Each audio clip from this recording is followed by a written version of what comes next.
Let's talk some football. Welcome in former Louisiana running back Emory Hunt. We do not have smelling salts. We were not able to obtain those from our local drugstore.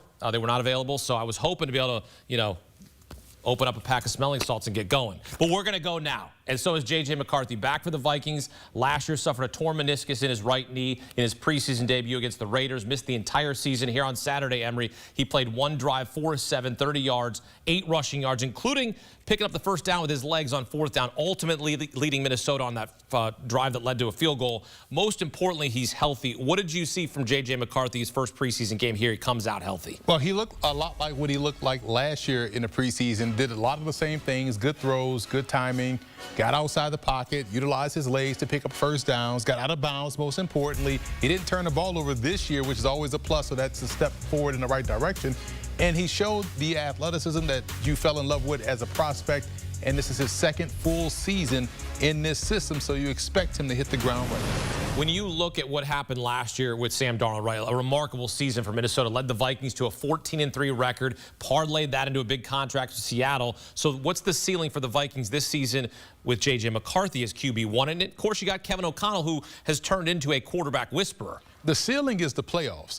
And it may sound far-fetched to some, but that is the ceiling. Now, you're not going to expect them to win 14 games, but because you have a guy that's entering the second year of his system, got some playing time. Obviously, he's spent all last summer, spring, and the one game in the preseason getting that live game rep or getting those live reps in practice. You expect this football team that has 2 good wide receivers, a very good tight end in T.J. Hockenson, a stable of backs, a very good offensive line, and we know this defense is definitely top 10. So even though he's coming off of an injury and it's still essentially his rookie season, you expect him to win 9 games or at least get to the postseason. So I think that's the ceiling for a guy in his first year full-time as a starter. But because the situation is set up perfectly for him, the expectations for him to hit the ground running. Not 14 games, but definitely have a winning season for sure. A lot to watch for in week 1 when they visit the Chicago Bears on Monday Night Football, so that'll be something to watch for. Also, what to watch for, the Giants, they play their first 2 games of the regular season on the road, starting with Washington, who had a phenomenal season last year. Giants rookie quarterback Jaxson tossed a dart to little Jordan Humphrey, 28-yard touchdown. That was a great throw. I mean, that was fantastic. That's what you want to see from Dart, to make those throws on the run and be able to come away with a touchdown there. It was a great catch also by little Jordan Humphrey. Yeah, on that touchdown pass, it was touch, timing, anticipation. His ball was thrown right when it needed to be, right where it also needed to be, and little Jordan Humphrey did a great job running underneath it to make the play. I love how they're building a plan for Jaxson Dart in New York. I've spent all spring, all summer out there at Giants OTAs, mini camps, and this year's training camp, and Dart has been getting a lot of work with the twos on his football team, and what that does, it allows him to slowly develop behind the scenes. It also helps the Giants protect themselves from themselves, so they're not pressed to get him into action. You have Russell Wilson, who's the established starter. Jameis Winston can work with any group, so that's why you're giving Jaxson Dart reps with the twos, which is why today looked like how it looked. He hit the ground running. It was smooth, got out of the huddle, seamless, effortless in terms of how his operation was, and the Giants are actually utilizing the plan that they have in place. So during a regular season, when Winston probably goes to the twos, it allows Dart to now work behind the scenes and continue to work on the finer parts of his game. But the big part that they did this offseason was getting him a lot of reps with the twos, because you can't do that during the season, because that will mean you're expecting him to play this year. It's easy to fall in love with rookie quarterbacks. Is it safe to say that you're feeling pretty good about Jaxson Dart? I know it's only 1 game, but are you feeling like, you're feeling pretty good about him? I'm feeling good about him, the process, and the plan. Because, again, I've said this before, Akeem, if you look at my scouting reports for both Matt Corral and Jaxson Dart side by side, they are very similar in what the strengths and areas of improvements are. But Matt Corral didn't get that opportunity to develop and work behind the scenes to break down his game coming out of that offense. Jaxson Dart has a better chance because he is not being pressed to start. Corral was being thrust into the Panthers quarterback battle for the QB1 spot, got injured, didn't play well. Then we saw him in the UFL still try to fight through that adversity, got injured, and then got usurped by Adrian Martinez, who's now with the New York Jets. Dart has the luxury and the benefit of working with a staff that has a plan for him to develop long term, which means his projection should be a lot better than that of Matt Corral. So then how are you handling this when, let's say, Russell Wilson struggles, because there will be a point in the season where he goes through some adversity and there's going to be calls to put Jaxson Dart in the game, and I know you have Jameis Winston on the depth chart as well. How are you going to handle that situation, having seen the plan, having seen some of the development here in the offseason? Russell Wilson would have to completely bottom out, because I'll tell you this, being out there, Russell Wilson can still play. Now, the spin out that he become known for, he's 36 years old in that regard. So he can't spin out like he used to. Right. But the mind is still 25. And as long as the mind is 25, that means the decision making is also 25. And he's getting the ball where it needs to be. So this Giants team won't be bad. But if Russell Wilson, for whatever reason, falls off a cliff and you don't trust Jameis Winston from series to series, getting Dart those experiences here in the spring and the summer with the twos kind of helps you a little bit more, so trust that he can go in there and keep things kind of afloat, because he doesn't look bad. It didn't look terrible out there, and that's what you like to see from a rookie that you're trying to thrust into an adverse situation. So best case scenario, if you're a Giants fan, you want to be sitting there going, oh yeah, we got Jaxson Dart waiting in the wings, because you're not thinking about him, because you're not struggling this season, because you do have the veterans on your depth chart. Think in terms of Green Bay with Jordan Love and how long he said. Even Green Bay with Brett Favre and Aaron Rodgers. Think of that progression.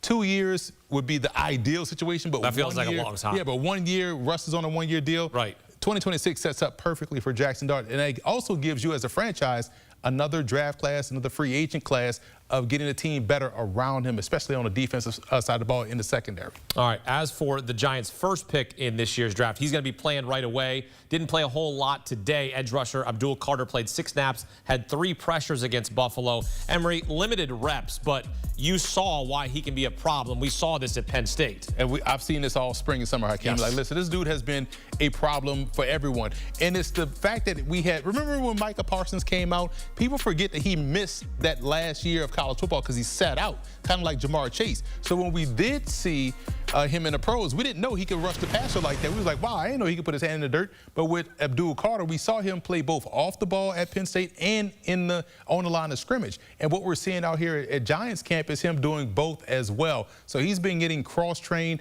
as a guy that can play with his hand off the ground. He looks so good dropping back in zone coverage. He also looks even better rushing upfield and rushing a quarterback. What I love about him the most, he is able to string together multiple moves en route to the quarterback. So you'll see him set guys up, and then maybe like the 3rd rep, he'll add another move. Then the 4th rep, boom, here he comes with all of it playing together and getting to the quarterback. So he's going to be a problem. And the cool part about his situation, just like Dart, when they drafted Kayvon Thibodeau, they expected him to come in and be the guy right away, right? Well, now for Abdul Carter, he can come in and be Abdul Carter because you have Kayvon Thibodeau, you have Brian Burns. So now you can come in and just do your one thing really well, rush the passer, which is why I think he's going to be one of these guys, 1 or 2 for Defensive Rookie of the Year. I don't want you to just say yes because we're talking about the Giants right now and be a prisoner of the moment. I want you to really sink in here and answer this question. Do I ever give you hot takes? No, I don't.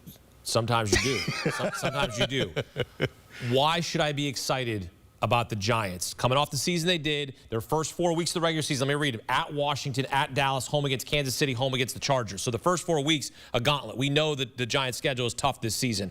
Why should I be excited at looking at them as being an intriguing team this year that could make some noise? Think about the first time they played Washington last year. Washington beat them like 21-17. The 21 was all field goals. Remember that? They didn't get a touchdown. They couldn't get into the end zone against the Giants. Now the Giants have a better defensive front.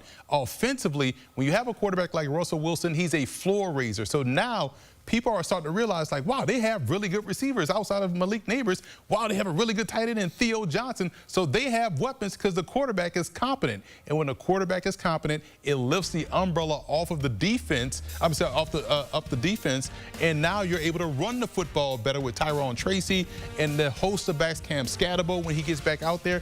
And so when you look at what they do well, rush the passer, that puts the Commanders in play with their new rebuilt offensive line. The Chargers, that puts them in play now with the rebuilt offensive line. And if you can run the football and play solid defense, complementary football can still win you games. In my opinion, this is a team that can win 7, 8, maybe even 9 games this year. Okay. Hey, by the way, you mentioned the kicking. Shouts to Graham Gano. He was 3 for 3 on Saturday from 50+. Shout out to Ray Davis, the running back. Okay, fair.